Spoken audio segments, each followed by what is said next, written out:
جماعة تخيلوا ان في ناس ممكن تدفع ملايين عشان تعمل عمليات تجميل عشان في الاخر تتحول لحيوان.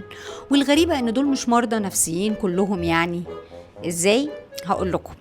احنا في ناس حوالينا بتحب جدا وعندها هواية انها ترسم وشوش الحيوانات على وشهم، واحنا كمان بنعمل كده للاطفال اوقات. ولكن الاطفال والكبار اللي واخدين الموضوع ده هواية عارفين ان هم في الاساس بشر. حتى اللي بيلبس سبايدر مان او باتمان او ميكي او بطوط، بس هو في الاخر عارف برضو ان هو انسان وبشر، وان الموضوع ده هواية وخلاص، انما هو مش الحيوان ده.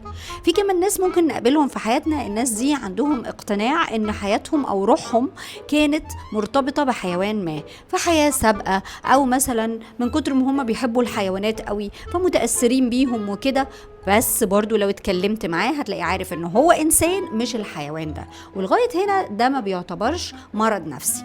لكن المرض النفسي الحقيقي هو ان انسان يبقى مقتنع ان هو تحول من انسان ان هو يبقى الحيوان ده، وكمان يروح يعمل عمليات تجميل بملايين يغير فيها شكله فيتحول لشكل قطة، كلب، ذئب، تعبان، اي حاجة من الحاجات دي.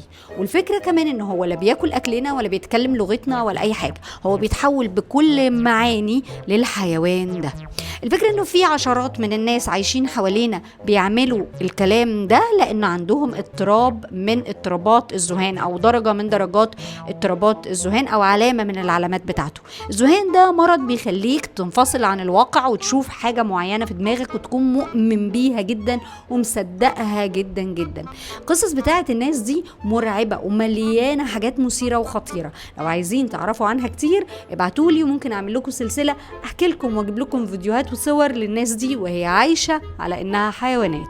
في الاخر عايزه اسال سؤال: هل الناس اللي ممكن تكون بتعمل عمليات تجميل برضو وبتدفع فلوس كتيره قوي عشان تشوه نفسها، الناس دي عندها درجه من الدرجات بتاعه المرض ده، ولا دي حاجه ودي حاجه تانية؟